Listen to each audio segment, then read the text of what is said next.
into our predictions for WrestleMania 41. The Hall of Fame. I was looking at the schedule. So the Hall of Fame, it starts at like midnight. I don't know if I'm going to stay up for that. Right. Yeah, because they're doing it again where it ends right after SmackDown. But I think they're giving them. But like, so what? The people in the audience are going to be like watching it at midnight. Like, I don't understand. Or maybe they're just recording it immediately after, and then they're just airing it later. But that doesn't make sense. But anyway, it's WrestleMania week. We have so much happening. Monday Night Raw, SmackDown, Hall of Fame ceremony, NXT, WrestleMania Night 1 and 2, Raw after WrestleMania. Slammy Awards on YouTube on Saturday. I mean, there's so many things that are happening this week. And one of our favorite things to do on this podcast, and I guess it's only the second time we're doing this because we just started last year, is do predictions for WrestleMania. And this year we're doing it again with WrestleMania 41. We're going to go up and down the card, and we'll talk about who we think is going to win and why.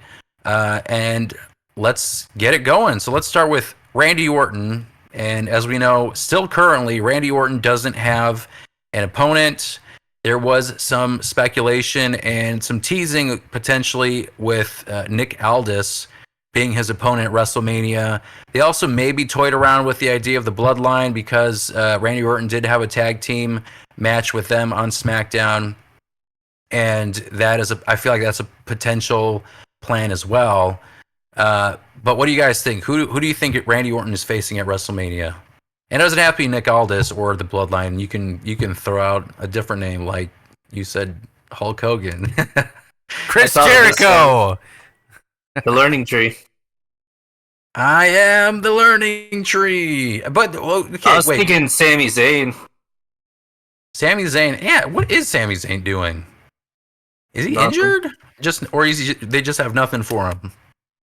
They haven't really said anything. Yeah, I forgot about that. He always forgives KO.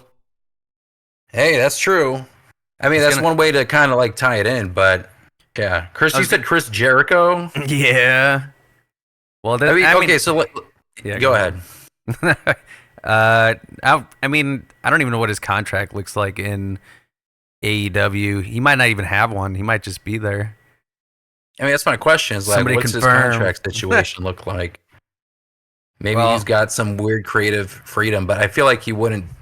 I don't know if he'd do Tony Khan dirty, but maybe he already told them ahead of time what he wanted to do. He already put in his 2 weeks. Yeah, he put in his 2 weeks or 30 days. Oh wait, when did he lose the Ring of Honor championship? I mean, that was on Dynasty, wasn't it? Dynasty, yeah.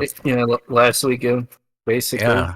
So it's not like he'd be without a contract. So it must be like I got my 2 weeks in, if that's the case. But I don't think that Chris Jericho is Randy Orton's opponent, but that is an interesting theory.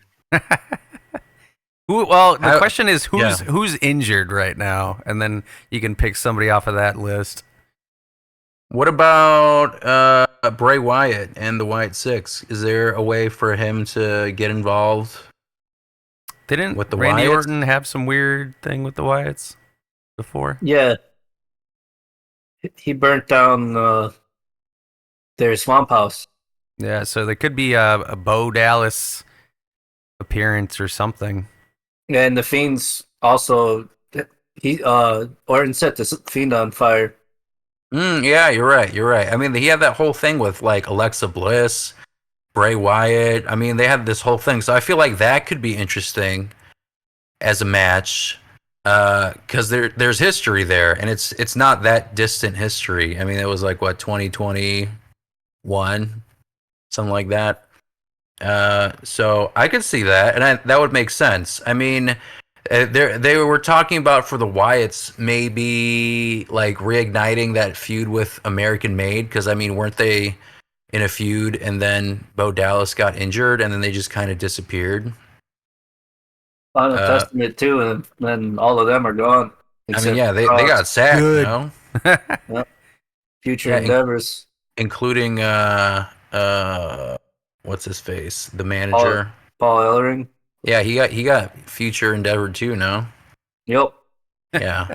So all that's left is Karrion Kross and Scarlett. So, but I do feel like Nick Aldis would be interesting because he hasn't wrestled yet in WWE and he has a history in TNA.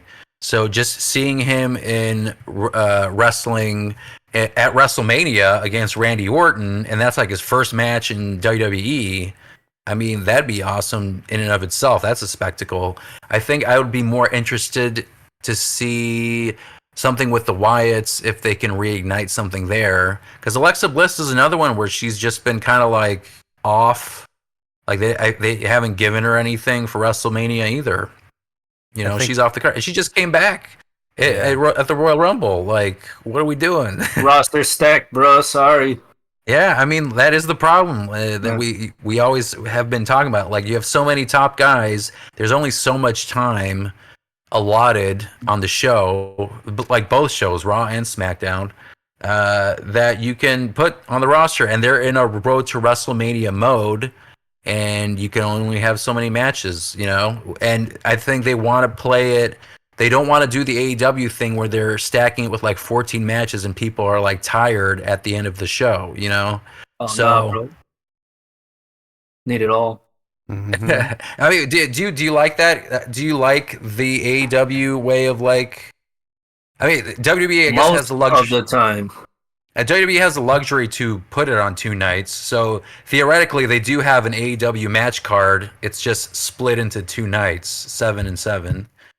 But would you want it? Like, can you imagine 14 matches on one night and then 14 matches on the other WrestleMania night? I mean, that It's seems called like a slog. WrestleMania. It's Right. not. It's a manic amount. Get your money's worth. Man. Shit, you You ain't could even get paying for it. 38 matches. Yeah. I mean, that'd be crazy.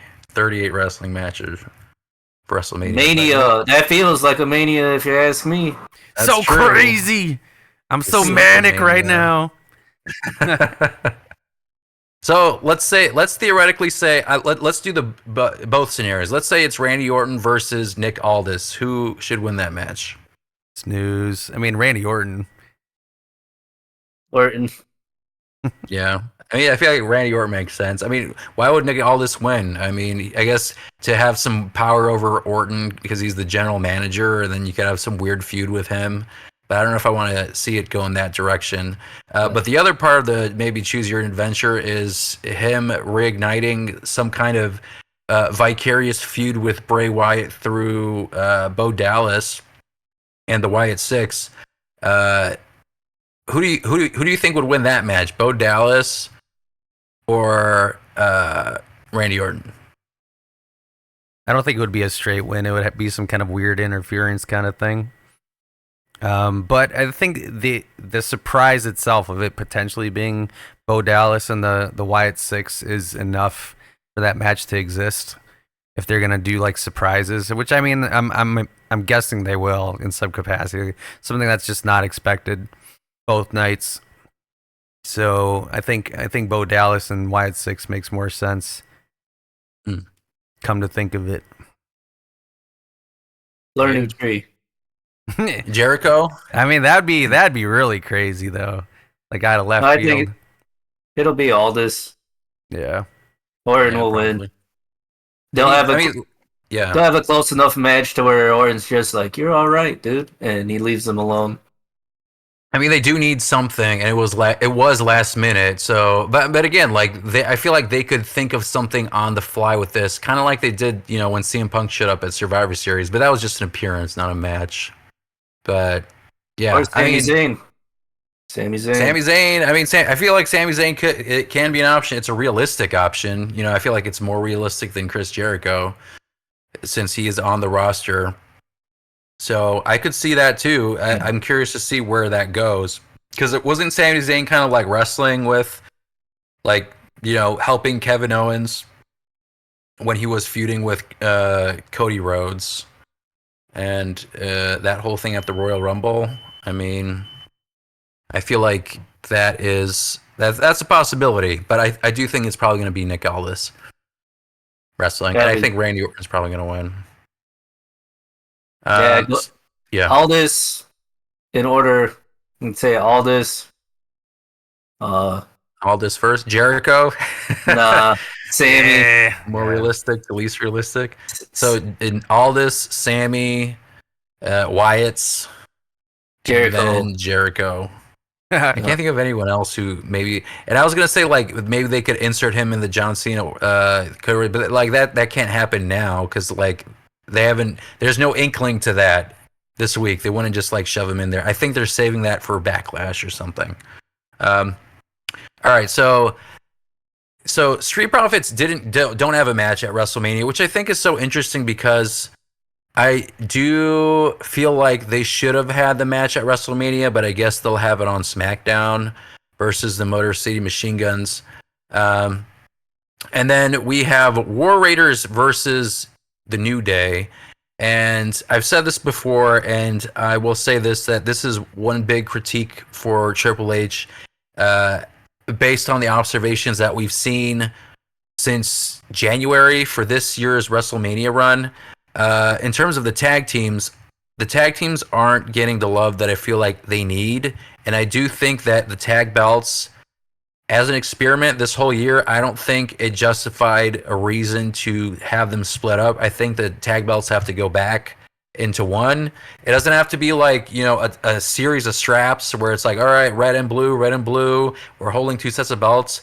Just do one set of tag belts like the women, and then just have them bounce between the rosters. Because for me personally, they need more tag teams to feud with. And I feel like if they have one set of tag belts, then I think there's a good number of tag teams you can feud with. But right now, I think it's just divided and very thin. And I just feel like they haven't given it a lot of thought going into WrestleMania. This War Raiders versus New Day match feels a little tacked on and underbaked, I'll say. The New Day as a team had one of the best heel turns in the past decade. Was it December, right? I think it was December when they turned. And they did the whole New Day celebration for their anniversary, and then they turned on Big E. I mean, that whole thing, like they were riding on such a high, and then they just kind of like hit a brick wall and didn't know what to do with the New Day, and that makes me so like upset because there was so much potential, and now I feel like they got to work a little bit to get it back. What do you guys think with this specific match, War Raiders versus New Day? Similar thoughts in terms of the build? What do you think? I mean, the build I think- really. Go ahead, David. No, you go. Okay. The build wasn't necessarily there. I mean, like you said, it did feel tacked on. This match kind of feels like they're just like feeding the War Raiders to New Day. At least that's how I'm kind of like looking at it. Like, all right, let's just put these belts on them because we need somebody with star power to hold these belts. But yeah, I mean, like I said yesterday, but you couldn't hear me, I guess. Well, the audience wouldn't have heard me. Is I think New Day are still in a position where like fans will greet them with open arms, and I think that heat will still be there. I think when they show up on Raw, or where are they at? Raw or SmackDown right now? They're on Raw. Raw. Yeah, so Raw after Mania. I mean, I think that'd be a really big opportunity to kind of like really just stoke that fire again. Assuming they win.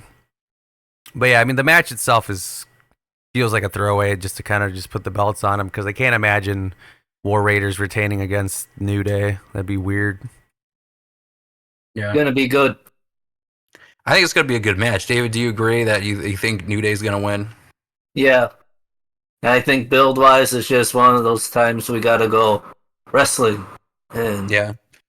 because Yeah, I agree. I mean, like Triple H, I still think that Triple H has been doing WWE is in the best position it has been for the longest time, and I think there is no better person to lead WWE into this new era. And like Triple H said, even on that interview that we talked about earlier, you can't always hit a home run. Sometimes you're going to have a couple of misses. And I think this build is a miss, but I think the tag match will be really good. And I am very glad that the New Day potentially wins the tag belts at WrestleMania. That's always a great moment, and they deserve it. And I do hope, like, after this road to WrestleMania is done, new clean slate, they're champions. Really, really kick it into full gear. Give them something. Give them something that's interesting. Because heel New Day was awesome, and now for me, it's just like you waited too long. I need that interest back for me personally. So, but I do think New Day's gonna win.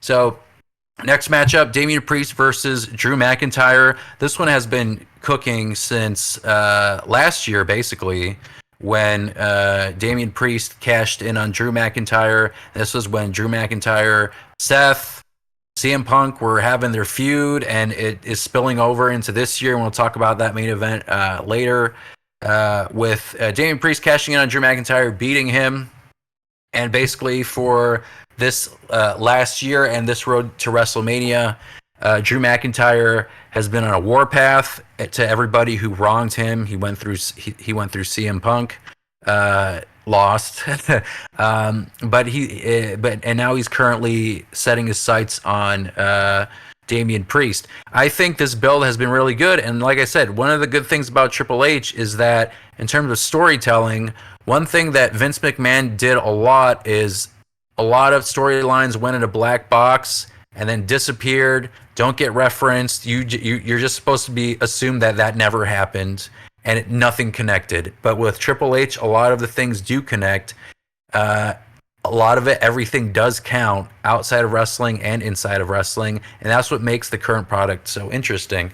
So the build for Damian Priest versus Drew McIntyre has been really good, and I think for this match, I feel like I might have said something else the other day, but today I'm feeling Drew McIntyre winning.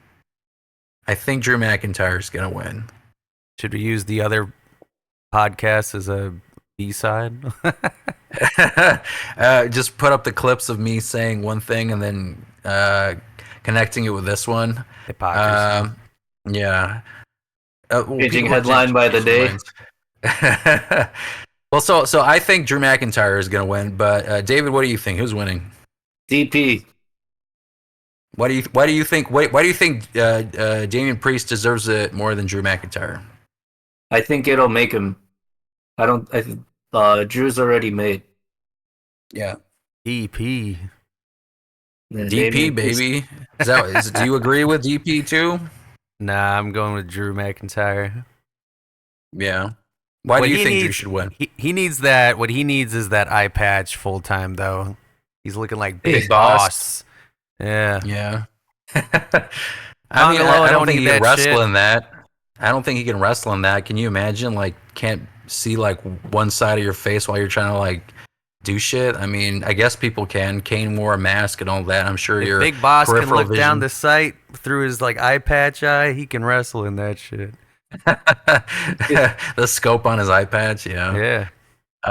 They left that in. So yeah. I mean, David, to your point, I feel like Damian Priest can win, or Drew McIntyre can lose, and we said before, and it's coming back to me that Drew McIntyre is one of those people that can lose and not lose a lot of stock with the fans.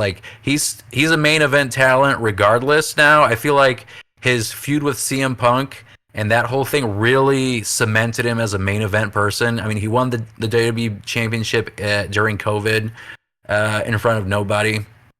And he was main event ish, but I feel like that CM Punk thing really kind of kicked it into full gear. And I think losing to Damian Priest won't hurt him. I mean, I also don't think Damian Priest losing will hurt him either, because I also think he's up in that level too. I mean, his feuds, the matches that he had at Backlash, I mean, I feel like that really put him in a specific spot for sure. But I still think Drew McIntyre is going to win. All right, let's go to Rey Mysterio versus El Grande Americano. So the El Grande Americano thing started when he had the debut match of Penta on Raw. Was that the Netflix debut, or was that like the following week that he debuted? I think it was like the week after, right? Because they didn't want to blow their load in one special. So they had the Penta match, and then he lost, and then he left to basically take care of the lucha problem, and he went to Mexico. And then he came back. Well, he didn't come back, apparently. We had a debut of a new wrestler in El Grande Americano. And, I mean, American Made have had kind of a feud with LWO. I mean, they've had matches with each other. And they had a bit of a feud with the Wyatts before Bo Dallas got injured, if I'm not mistaken. But yeah, they're currently feuding with the LWO in this WrestleMania season. So I guess they figured it would make sense for Rey Mysterio to go up against El Grande Americano. So, I mean, the build has been okay. Like I said before, I feel like it still need a little more to cook. Like, I understand. Like, I think El Grande Americano as a character is actually pretty entertaining. I know people have a certain view about, Chad Gable using the mask, and some people feel like it's some kind of, I don't know, cultural appropriation or something like that. But I just feel like as a heel character, I mean, I feel like that's something that he should, like, that's what a heel would do. Like, if you're an a-hole... Say that to El Generico. I mean, that too, yeah, El Generico. I don't think people were, or maybe people were, I don't know if they were making that comment. Exactly. Or like the Japanese masked wrestlers. I mean, there's plenty of Japanese masked wrestlers, so. Yeah, I mean, isn't Yushin Liger, isn't he Japanese? Yep, Ultimo Dragon. Yeah, I mean, there's a lot of masked wrestlers. I mean, maybe because his name is El Grande Americano, but Big Gaijin. Yeah, big Gaijin. I mean, like, he's a heel. I think it's entertaining personally, and you want to boo him, and they're doing the job. I think El Grande Americano is gonna win, personally. But Chris, what do you think? Yeah, I would also say El Grande Americano. Just to kind of keep building this version of Chad Gable. Not Gable. It's not Gable. I mean, yeah. Mr. America. El Grande Americano to build this new wrestler. Yeah, so I think he's gonna win. Solely based on that he's this new roster talent that needs to have some wins under his belt. Yeah. David, how about you? Yeah, I'm going to have to go with the Grande Americano. Yeah. I've read some things where they're like, well, they feel like American Made should get their comeuppance, so like LWO, like they've been doing this little feud, so they feel like LWO should get a win and have Rey win. Like, from my perspective, I feel like both the LWO and American Made need wins. Like, I feel like LWO needs something to chew on. They need a win because I feel like they've been just kind of there. And I could also say the same thing for American Made as a group, as a team. I mean, they lost. They had an opportunity for the tag belts, lost. So I feel like getting another loss in El Grande Americano representing them, I mean, that's not great. And Rey Mysterio is a legend. I mean, he's won plenty of matches. I don't know if he necessarily needs this, but maybe they want to go a feel-good route. But I think personally, El Grande Americano is going to win. All right, next match: Jade Cargill versus Naomi. And I've said this before, and I'll keep saying it, one of the best built stories. It's a non-title match. This is purely like hatred versus hatred, character versus like really big character story.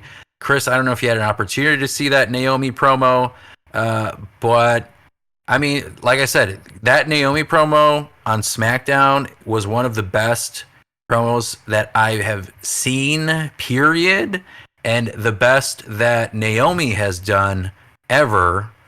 Uh, and I think that after this match, and I think Naomi's going to win, I'll say that.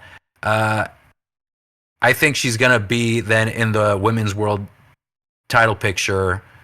Um, whoever comes out on top in that feud with Stratton versus Flair, but I think Naomi deserves it, and I think she should get her flowers and have a really good run because she's really knocking it out of the park.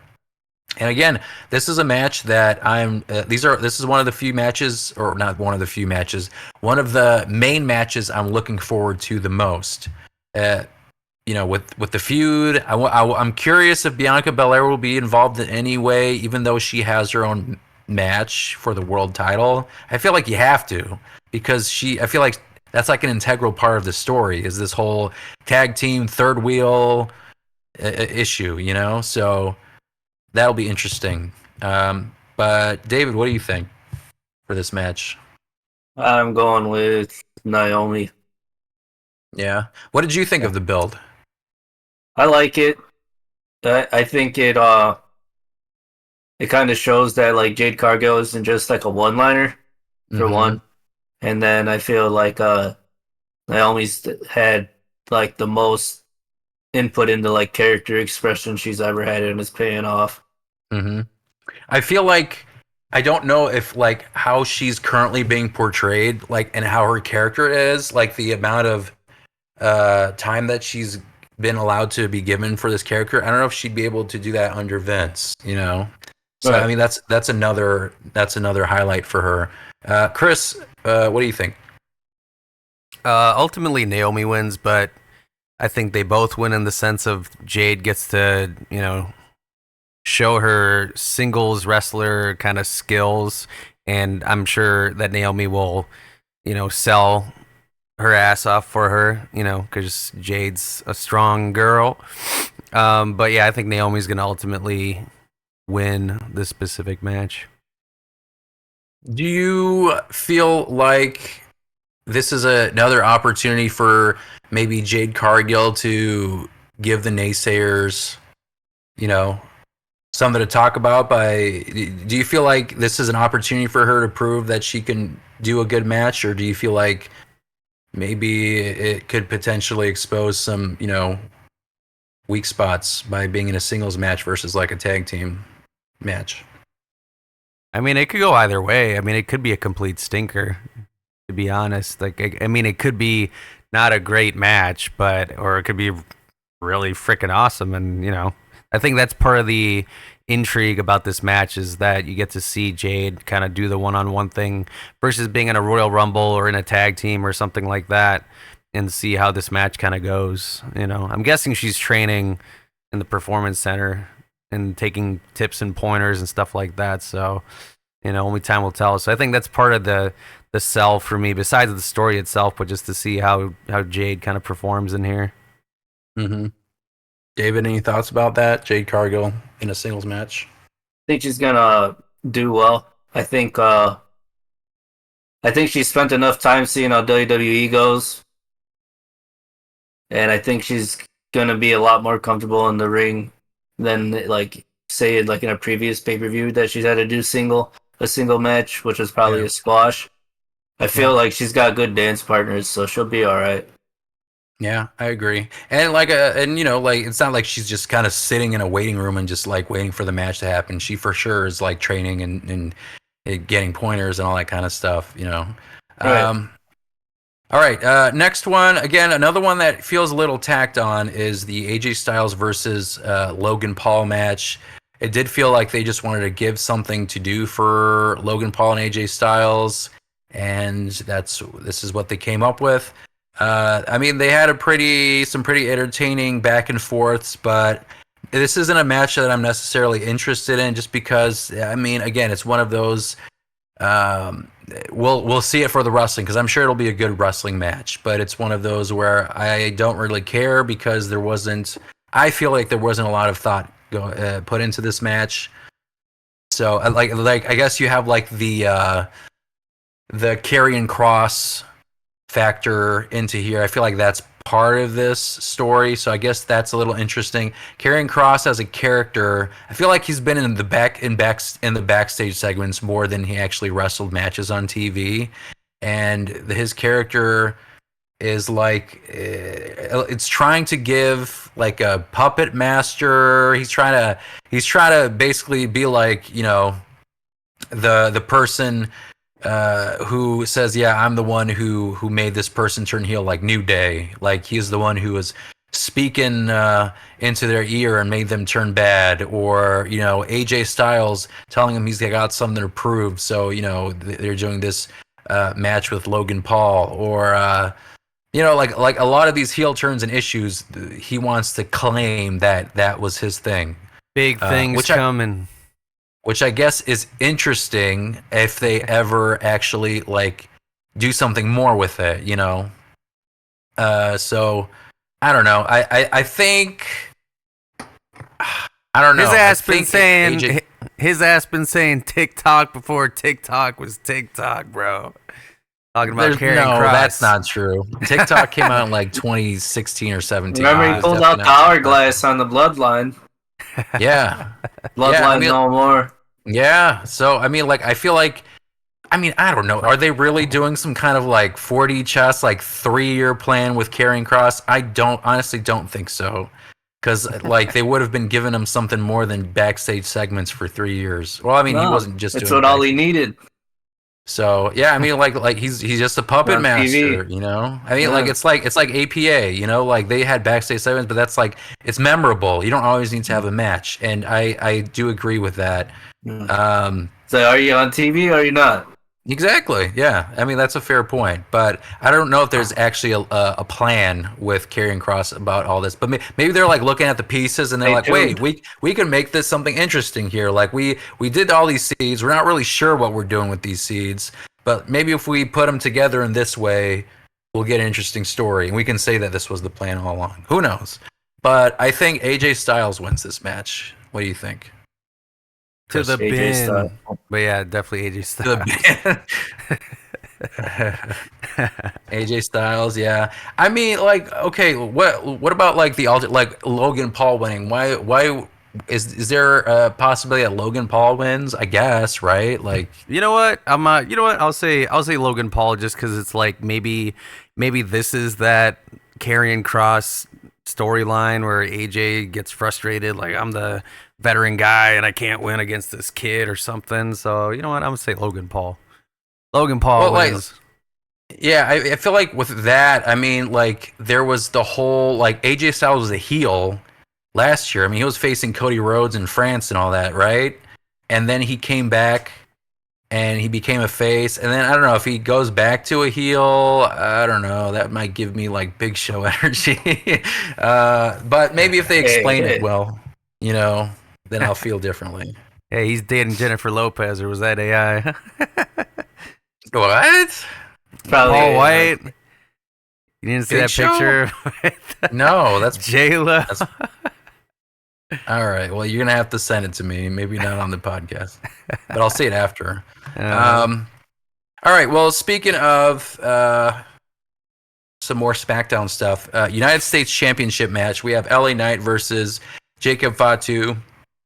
And the United States Championship, I mean, this is another thing that I feel like with Triple H's booking, I was a little iffy because like the Shinsuke Nakamura thing, I thought it was interesting, but then it felt like it didn't really go anywhere, and it didn't last that long either. Now, I gotta say, not every feud has to be like a 6-month, you know, soap opera that, you know, leads into everything, but it just didn't really tickle my brain, I guess. I don't know how else to describe it. That feud with LA Knight and Shinsuke, and then LA Knight kind of set his sights. He's had issues with the Bloodline, and now they have this match between himself and Jacob Fatu. And Jacob Fatu has had issues with the Bloodline because he didn't want interferences and feels like he could win these matches. So there's this extra factor going into this match. There's a possibility that the bloodline will interfere and try to help Jacob Fatu, and maybe he'll win that way, get the belt, and then still have an issue with the bloodline, and that's where he kind of like breaks off from them. I got a belt, screw the bloodline, whole new clean slate post WrestleMania. I think Jacob Fatu wins. And I don't know what LA Knight does after WrestleMania if he loses. I mean, he'd probably get a rematch at Backlash or something. But yeah, LA Knight was one of those people where, like I said before, like he feels like a main eventer, and you're like edged by him being a main eventer. Like he gets like these pops and reactions where we thought maybe they're gonna put him up there, and he's just kind of been hovering around this area, like upper mid card. LA Goon. Honestly, I don't know if he's ever going to reach the main event just because they have so many top talents right now. And he's in his mid 40s now, early mid 40s. I mean, who knows? Like Diamond Dallas Page, I mean, won his first belt at like 42 or something like that, 43. So anything's possible. But I think Jacob Fatu is going to win. David, what do you think? LA Knight. Yeah. LA Knight retains, baby. Yeah. No. Huh. Okay. Well, what do you feel like Jacob Fatu? Do you think something happens between Jacob Fatu and the Bloodline if LA Knight retains? Do you think that something is still happening there, like some kind of movement in the story? Yeah, I think it'll be Fatu takes his eye off him. So you think he gets like mad at the Bloodline, and then that kind of like BFT does it for LA Knight? Yeah. Starts yelling out the ring, tells him get out of here, turns around, BFT. Yeah. That sounds. Yeah. That sounds possible. Chris, how about you? Yeah. Damn it. Yes. Yeah. Yeah. Yes. Yes. I'm gonna go with LA Knight. Also winning, probably due to interference from the new bloodline. Okay. So probably some interference, and then that's a continuing storyline with Jacob Fatu and the rest of them in some capacity. Okay. Like, oh, we want to help you, and then they cost him the match, and then surprise roll up, and then 1, 2, 3. Was devastating move. Surprise roll up. All right, next one, and this is the women's tag team championship match, and the same commentary that I said for the men applies to the tag team titles for the women, in the sense that Bayley and Lyra Valkyria feel tacked on, and I felt like Liv Morgan and Raquel Rodriguez probably deserved something a little more thought out, I guess, like from my perspective, because of the year that they had last year. I mean, they were like top heels as in the women's division, and now I just feel like they're just getting like a consolation prize for WrestleMania. I mean, it's still a match at WrestleMania, but the feud, I mean, like for me, it just doesn't personally make sense. So they did have a gauntlet match. They had a series of tag teams, and Lyra, Valkyria, and Bayley won. They Monday Night Raw today, there was a match between Bayley and Liv Morgan, and so they did a little more building because they still have a week, so they could add some stuff to this. And Bayley won with a roll up against Liv Morgan. So my sense is, based on booking logic in wrestling, that Liv Morgan and Raquel Rodriguez are probably going to retain and keep the straps. David, how about you? Liv and Raquel retain. Yeah. I think they just need some other tag team to chew on. Chris, how about you? Same. Liv and Raquel. Yeah, I feel like because the other team is just tacked on Bailey and Lyra Valkyria. They don't have any like solid tag teams, and again, similarly in the men's division, there's just like this lack of dedicated tag teams. Even though the rosters are stacked, like they could probably put together people that can make decent teams and then build some kind of a division out of it, or just start hiring just straight up tag teams. But yeah, I mean, it just feels very tacked on, so it makes sense that Liv and Raquel retain. I mean, I feel like the men have more. I mean, the War Raiders, New Day. That's it. Motor City Machine Guns, Street Profits. But not for like two sets of belts, though. You know what I mean? Yeah, exactly. Like you have two sets of belts. They don't have enough for that. Yeah, so that's why I think they should unify it. But yeah, I think they're going to retain. I think that makes the most sense. All right, the next one, Intercontinental Championship, Fatal 4-Way. We got Braun, we got Penta, we got Finn Balor, we got Dominic Mysterio. I think this is another match that has a lot of like history and interconnecting stories going into it. Penta came out, debuted on Raw, won his match. I feel like he won almost every match he's been in so far. I think he lost once. Maybe once. I think maybe once. Man, they have a tag team right there. We got the Lucha Bros. Yeah, exactly. But I think they just they want to keep them separate and be singles wrestlers for now. I think they're gonna make it like a big thing later. You know what? Probably like the draft or something, because I'm sure they're gonna do another draft.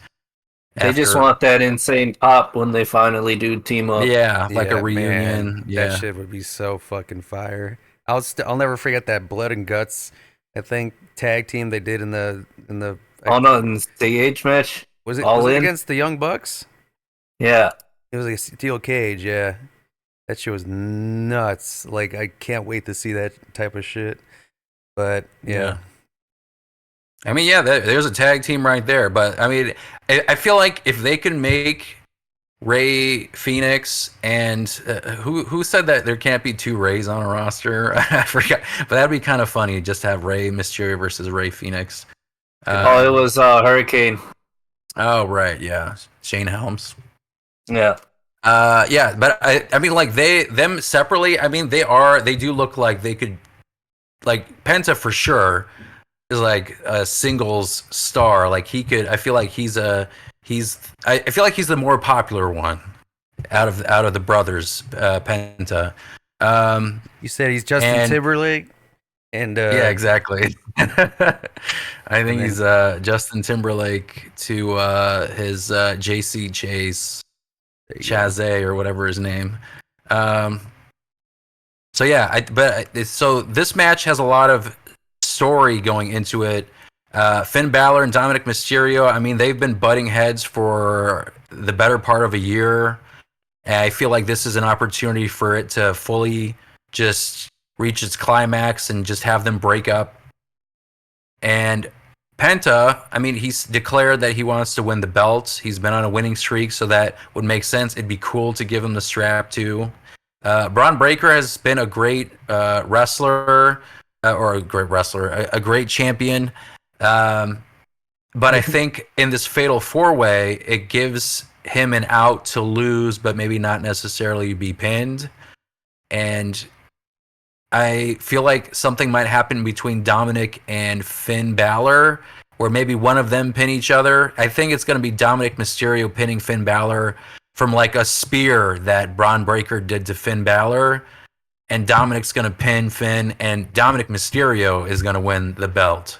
And we've said this already in our Forbidden podcast that will never see the light of day, where I'm just talking to myself. Schizopod. Yeah. but yeah, I mean, Dominic Mysterio, I mean, think about like just Dirty Dom, like the stuff with his dad. I mean, like him coming out of like a police car and that whole thing. I mean, like he's just had so much gold and he's done so much that like he should get some gold himself, you know? I feel like this is a perfect opportunity. And what better way to do it in his character than sneak in and like steal someone's finisher and just pin him and then get the belt? Like, I feel like that would make so much sense. It took me a day. It took me 24 hours, but I got a counter argument. I did say Dominic yesterday, but he already had the North American Championship. He already had some gold. We got to give it to Cero Miedo. Yeah, it's got to be Penta. Sure. But this is a main roster belt. I feel like that's different. Yeah, but Penta got nothing. He's got no gold. Got no belts from this company. That's true. And that's why I wouldn't be surprised if it's Penta, but I feel like Dominic would just be more interesting. I mean, it definitely would be. The kind of heat that he would get would be insane. Yeah, it definitely would be interesting. I think it'd be cool. It's a big possibility, but I'm just gonna say Penta. And I'd be pleasantly surprised if Penta won for sure. David, how about you? Dirty Dom. Dirty Dom, baby. I feel like our match cards, like, I'm probably gonna send out the predictions tomorrow. Maybe maybe our thoughts are gonna change like one more time. We're gonna say this in our podcast. I'm gonna publish our predictions, and it'll just not line up at all. We'll see. But I think that's a good thing to have, because that just means it's not as predictable either. Like, it could just go so many different ways, and you can justify it, And I feel like you couldn't always say that in a Vince McMahon era. So let's go to the next one with Tiffany Stratton versus Charlotte Flair. So this feud has gotten much more interesting because of their personal issues. Allegedly, that was a shoot in the promos that they did on each other on SmackDown a couple of weeks ago. WWE retroactively removed the commentary that they gave to each other during that promo. Charlotte Flair commented about Tiffany Stratton's voice being squeaky, and Tiffany Stratton was talking about her record with her divorces. I don't know if she talked about Ric Flair and trying to match it. I think someone just made that commentary on the internet. But she commented about Charlotte Flair's divorce record. Can't get over. And then Charlotte Flair fired back, talking about how Kaiser was in her DMs. And all that seemingly was off the cuff. And what will be interesting to see in this match at WrestleMania is how the match actually goes. Are they going to be professionals, or are they going to throw a couple hard hits at each other? Nia Jax is going to be waiting in back to get her Nia again. Nia Jax style, going like this. That's another one. Nia Jax isn't doing anything at WrestleMania. What happened to her? She's making sure that Charlotte takes the pin. Yeah. That's her job. She's waiting for that Rhea stink face, boy. Yeah, she is. Yeah. She's been asking for that. But yeah, so I think, man, because Charlotte Flair traditionally has just been like, when she had this cycle of like getting injured, coming back, winning the belt. I mean, historically, she comes back and she does win at WrestleMania. So is it possible that she does it again and takes the belt off Stratton? I don't think so, because I just feel like Tiffany Stratton is so new, and I feel like her time with the belt hasn't been as long, and it gives her an opportunity to solidify herself as a champion and a main eventer by pinning Charlotte. So that seems to make more sense. Charlotte is a decorated wrestler. She won the Rumble. Was this her second time there she won? I don't even know how many times she won the Rumble. Right? This wasn't her first, was it? Man, might have been. Yeah, man. If it was, it sure felt like she did it more than once. But yeah, she's a Rumble winner. She's close to tying Ric Flair's record as champion. I mean, I don't think she needs another one. So I feel like Tiffany Stratton would get more out of this than Charlotte Flair. But maybe they want another giant heel, for the women on the roster, and it gives something for the face women to chase something on SmackDown. So I could see that, but I think Tiffany's gonna retain. You guys agree? Yeah. Oh yeah. Flair won the Rumble in 2020. Okay, so this is her second time. Cool. So yeah, I mean, like I said, she's done a lot. She's done plenty. I don't know if she needs another win. All right, this one is, I think, interesting because this could go either way. I mean, either way. The women's world championship triple threat match: Belair versus Rhea Ripley versus Io Sky. So Rhea Ripley did hold the belt. I mean, like normally, someone who holds the belt on the road to WrestleMania will probably hold it until WrestleMania. But Triple H threw a curveball, and Io Sky wanted her match. She got the match, and she beat Rhea Ripley for the belt. It was And now on she's Raw, the champion. wasn't it? Yeah, it was a Raw. It was a Raw match, and she is the feud right now is basically like or was Rhea Ripley feuding with Bianca Belair, and they basically kind of treated Io like a third wheel, and you don't really care, even though she's the champion. And Io Sky is basically trying to prove that she is a main eventer and she deserves to be in the spot. And like you said, Chris, she did a Doctor Doom missile drop kick to Rhea Ripley in the back. Marvel versus Capcom. I mean, that visual was amazing. Like when they took a picture of that shot, that was impressive. And yeah, she's the champ going in, and I think she's gonna be the champ going out. I don't know. I'm trying to think of, like, did they give the belt to her just for shock value, and then they just gonna give it to Belair and Ripley? Like he just wanted to give Io Sky another belt run, even if it's a little shorter. So. You think it's like? You think it's her gonna like trying to prove her thing, or prove herself? I think it's all for her. So you guys, both of you think Io Sky's retaining? Yeah. Yeah. Yeah. I mean, like, I feel like there are like Rhea Ripley can retain, but I don't know. I feel like she could have feuds without it because she has reached that type of echelon. I feel like Bianca Belair, if Naomi wins her match, and let's say Bianca Belair somehow wins the title, maybe there'll be either the draft or something where Bianca Belair has the belt, either she goes to SmackDown or Naomi goes to Raw, and then they have some kind of feud over the belt, and also involve Jade Cargill. That could be interesting, so that's a possibility as I'm working this through my head. But I still think that Io Sky is probably going to retain, because I think it wasn't long enough, but we'll see. All right, next up, another interesting, and again, one that was pretty well built out was the Jey Uso versus Gunther. I mean, I don't think anybody expected Jey Uso to win the Royal Rumble. I sure didn't, and I got him as my Royal Rumble pick, and I was just as surprised as everybody else when he won. And yeah, I mean, like, talk about like a great underdog story. Like, you weren't expecting him to win the Rumble. He wins the Rumble, and I think everyone assumed he was going to go for the World Championship.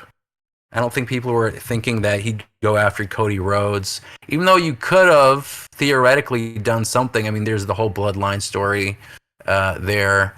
But, I mean, the Gunther thing, it was a little slow, and then I think it really ramped up with the Jimmy Uso stuff where he handcuffed Jey to the ring, busted open his twin brother, painted his body in his blood.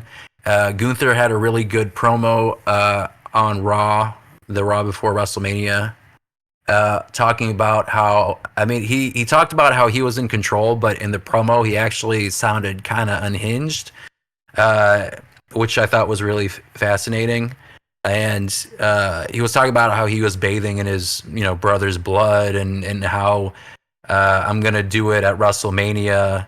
Um, so Swerve has entered the chat.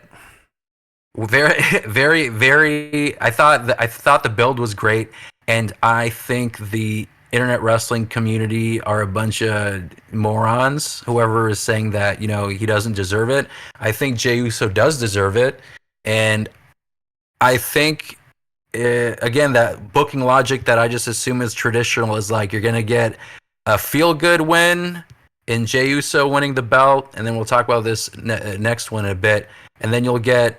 I mean, for me, also a feel good win in John Cena winning the belt, but Cody Rhodes losing and getting his 17th world championship. But for this match, I think Jey Uso's gonna win. What do you guys think? Jey Uso. Yeah, I think I said Gunther yesterday, but I'm gonna go with Jey. Yeah, I mean, I guess you could have Gunther retain, and I feel like maybe I also said Gunther would retain, but like I saw today's promo and I saw their video package. I'm like, damn, I think Jey Uso's gonna win. And yeah, I mean, Gunther can retain because he could potentially retain because I think people are anticipating Jey Uso winning, and I think there was like I don't know if it's Poly Market or DraftKings, but the odds for Jey Uso winning are very high. So other people are also putting money on it and thinking that Jey Uso is going to retain. So a lot of people don't think that Gunther is going to win. So that would be a surprise, and that could also solidify him as being a dominant person, saying like I'm going to beat his ass, bathe in his blood, and then he does. And then I guess he could get some of that magic of his IC title run into his world championship run. So I could see that, but I feel like Jey Uso is probably going to win. All right, so we have two more matches. So we have the triple threat. That's the main event of night one with CM Punk versus Rollins versus Roman Reigns. I feel like there's a possibility that Seth Rollins wins this match, and we get another major like heel turn. I don't know do you want to call it a heel turn, I guess, in Paul Heyman turning on both CM Punk and Seth Rollins and helping out Seth. CM Punk and turning on CM Punk and Roman Reigns, sorry, and turning on them and joining Seth Rollins. That could be interesting. The way that he carried himself, though, in that promo between him and Seth the week before, I mean, it just doesn't seem like he would want to line up with him. But I mean, like in that, because he's like, don't put your hands on me or whatever. But at the same time, he was also telling him all the reasons why they're not great friends and they weren't there when he was put through a table, et cetera, et cetera. So there was also a sense of like Paul Heyman kind of like really computing and digesting what he was saying about, they were kind of like not great, and when I needed them, they weren't there. Yeah, they kind of suck. So that would be interesting, and from a storyline perspective, I mean, man, that'd be so bizarre. But I think that gives something for Seth Rollins to do too, and it would make it interesting. It's like this is like tribal chief, Paul Heyman. Now he's like with Seth Rollins. I mean, that'd be. Because like Roman Reigns can do something with that, and then CM Punk can also do something with that. Because it's both their guy. And like we joked, it could have been like a Judy Bagwell on a forklift match and have like Paul Heyman hanging up from the rafters or something. And maybe they'll add another stipulation. Who knows? Maybe because they were talking about there's potentially a street fight, like a Sin City. Oh, that's Priest. That's Priest and McIntyre. But is that for sure? Because right now they said that it's a stipulation, but they didn't assign it to any match yet. So I don't know. Sure. At least that was what I read this morning, but I could be wrong. But either way, for this match, I think I said CM Punk before, but I feel like Seth Rollins might win. I don't know. I don't think Roman Reigns needs the win. Like for him, like you said before, it's another paycheck. So I don't think he needs it. Seth Rollins, I mean, I feel like he's been losing to Punk, like in terms of like the match record. I feel like CM Punk has been getting the better of him. I mean, and also the bloodline, I guess. So I feel like Seth Rollins might need this win a little more. And I want that Seth Rollins, like the architect, like just a serious like wrestler. I don't want the ha ha ha and the goofy laughs and all that shit. I like him when he's like a serious person because that's when he's the most interesting. So I think I'm gonna give it to Seth Rollins. But Chris, what do you think? Cue Brock Lesnar's music. I mean that'd be another one, right? Yeah. Nah, I mean think about that. I mean, who knows? That'd be insane. But Seth Rollins out of the three, I would say. But okay. I mean, I feel like again, like it's weird. I mean, I see why it is the main event. You know, like it could have been Jay and Gunther because the big titles go on last, in my opinion. But it's the marquee names. And that's why it's. And I feel like there's got to be some shenanigans or something like that's what I'm saying. Some kind of major booking thing. NWO and DX come out, that kind of thing. Like there's gonna be that. Well, you know what I'm saying, like in that Sting match and all that with Triple H. Yeah.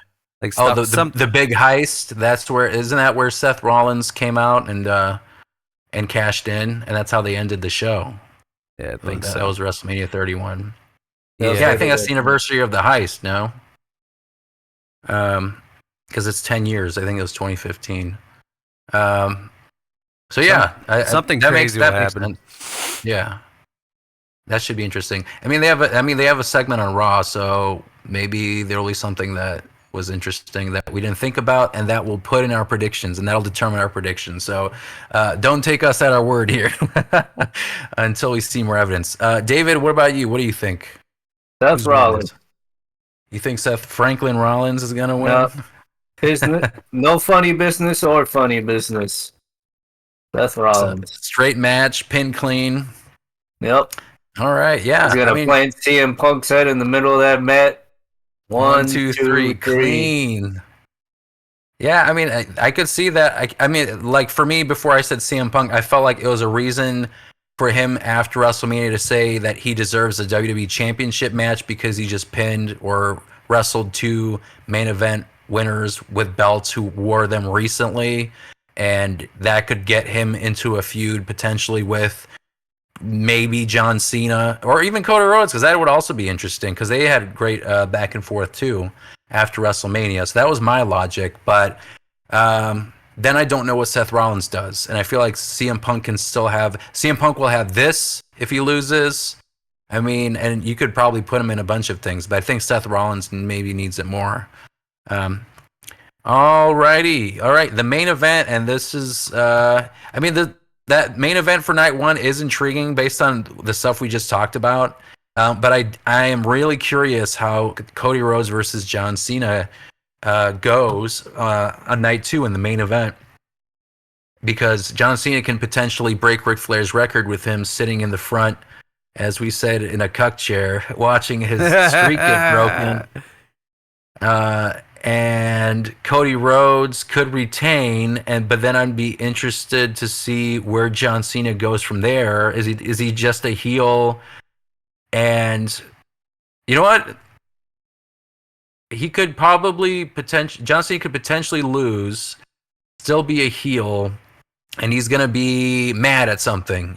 And CM Punk loses that triple threat match, and he also needs something to work with.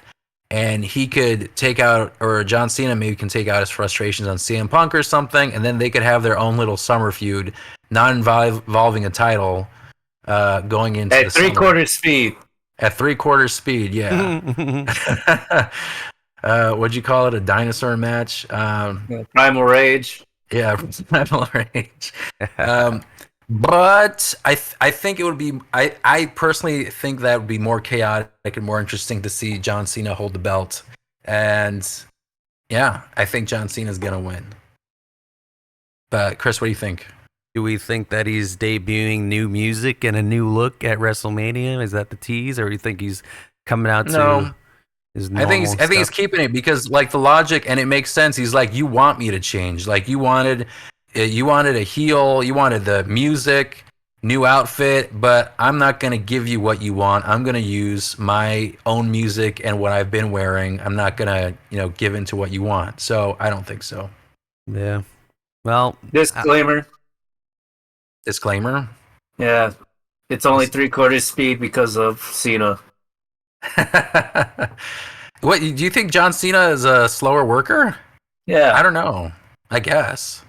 I feel like because I feel like the CM Punk, like the interaction between Punk and John Cena Elimination Chamber. I didn't think it was like slow as molasses. I thought it was a pretty well paced match. And if we look at Money in the Bank, if we look at Money in the Bank 2011, that's true. But even their 2011 match, I didn't think it was like they don't move like luchadors 14 anyway. years ago. Yeah, that's what I'm saying. Like they don't move. They did like I'm saying like back then they didn't move like luchadors either. So that I feel like that's just their style. They are slower, yeah, but not like 3/4 speed, meaning you Not can tell even something's 3/4. wrong there. I mean, yeah, and it's we'll not see. going to be because of Punk.